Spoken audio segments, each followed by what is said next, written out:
आज की इस प्रेस वार्ता में मुख्यतः विगत दिनों राज्य सरकार द्वारा जो पेशा नियमावली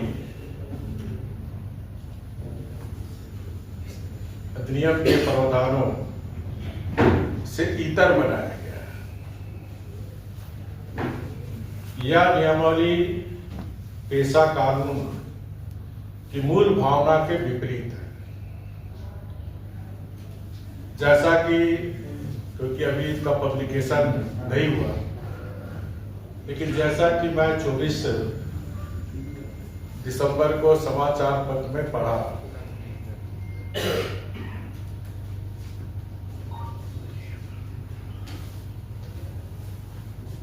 उसमें ग्राम सभा से विपरीत अनुसूचित क्षेत्र के पारंपरिक ग्राम सभा क्षेत्र में परंपरा से प्रचलित रीति रिवाज के अनुसार मान्यता प्राप्त व्यक्ति यथा संथाल समुदाय माझी परगना, हो समुदाय मुंडा मानकी देवरी, खरिया समुदाय डोक्तो सोहा, मुंडा समुदाय हाथू मुंडा पाड़ा राजा पहाड़, उराव समुदाय महतो पाड़ा बेल राजा पहाड़, भूमि समाज से मुंडा सरदार नापा डकवा।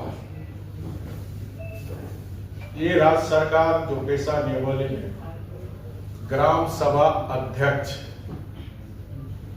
आदिवासी रीति रिवाज परंपरा को मानने वाले लोग बनेंगे, ऐसा समाचार पत्र में छपा है। उस आधार पर मैं मानता हूं कि पेशा कानून 1996 का उल्लंघन है,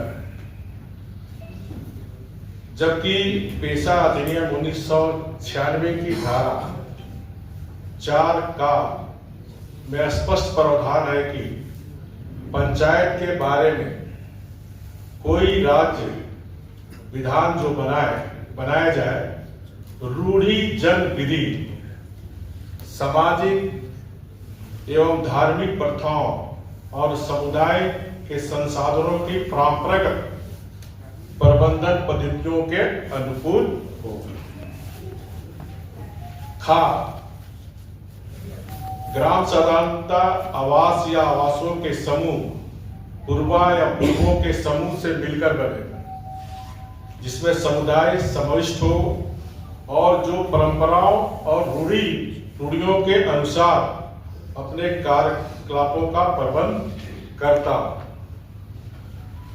घा प्रत्येक ग्राम सभा लोगों की परंपराओं और रूढ़ियों, उनके सांस्कृतिक पहचान, समुदाय के संसाधनों और विवाद निपटारे के रूढ़िजन ढंग का संरक्षण एवं परीक्षण करने के लिए सक्षम हो।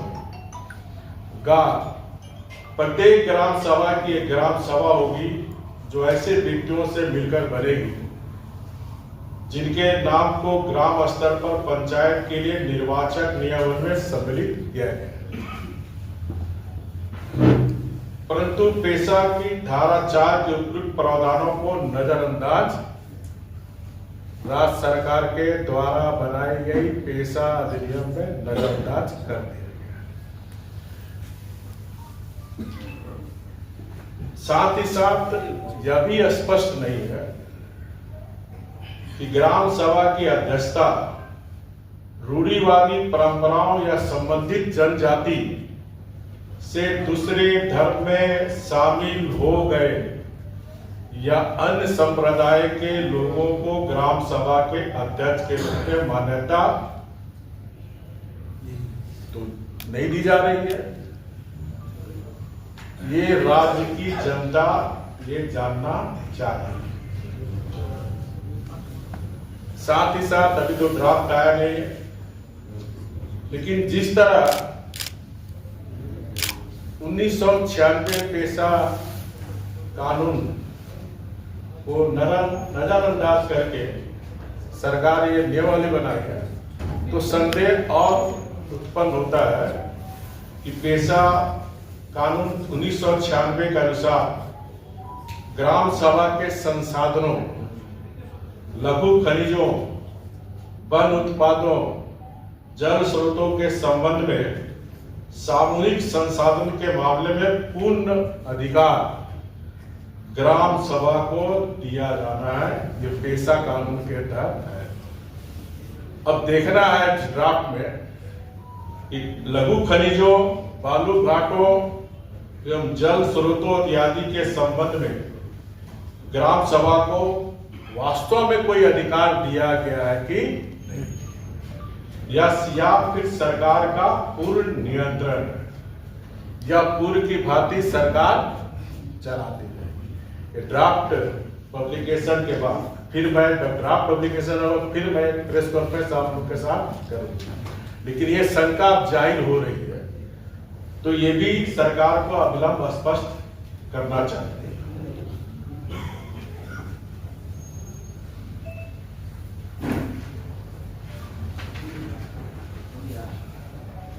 जहां तक मैं मानता हूं कि राज्य सरकार के द्वारा कैबिनेट स्तर से नियमावली बनाकर वास्तव में राज्य सरकार जनजाति जनसंख्या को लॉलीपॉप दिखाने अथवा उसकी आंखों में धूल झोंकने का प्रयास किया।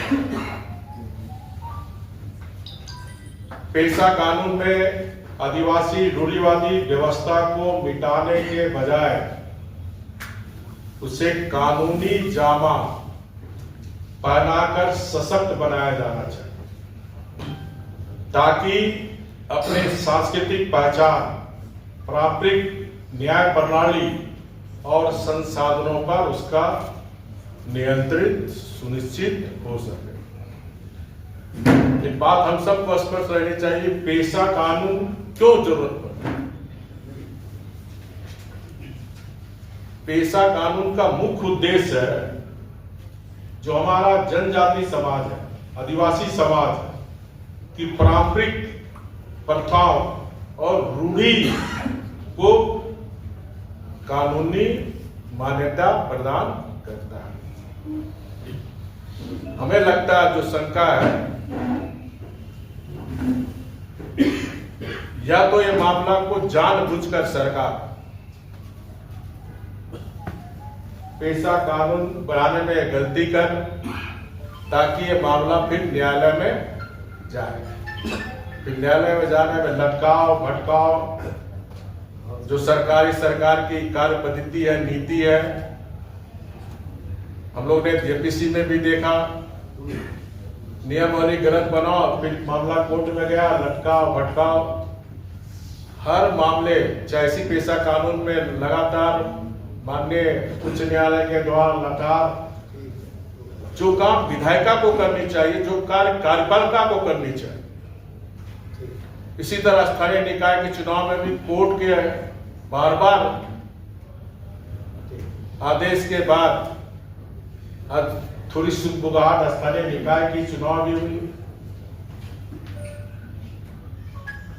जहां तक मैं दूसरे राज्य का भी थोड़ा अध्ययन किया, ये जो मैं बात बोला पेशा कानून का, सारा कानून इस पे ये भारत सरकार का पेशा, जो 4 मैंने बताया घा, ये इस पेशा कानून के आधार पर ही मैं आपके समक्ष इस बात को, जहां तक छत्तीसगढ़ राज्य, छत्तीसगढ़ प्रशासन का गजट है। छत्तीसगढ़ प्रशासन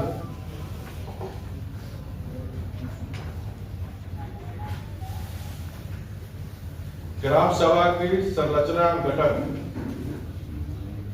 छत्तीसगढ़ पंचायत राज अधिनियम की धारा 129 का के खंड आ से रखते हुए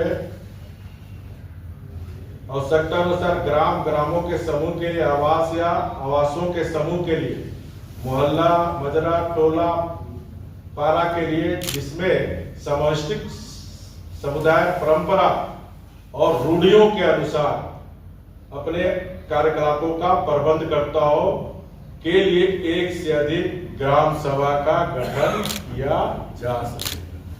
ये छत्तीसगढ़ का पेशा कानून का गजट है, जिसमें अंकित है स्पष्ट रूढ़िवाद, परंपरा के साथ साथ रूढ़ियों के अनुसार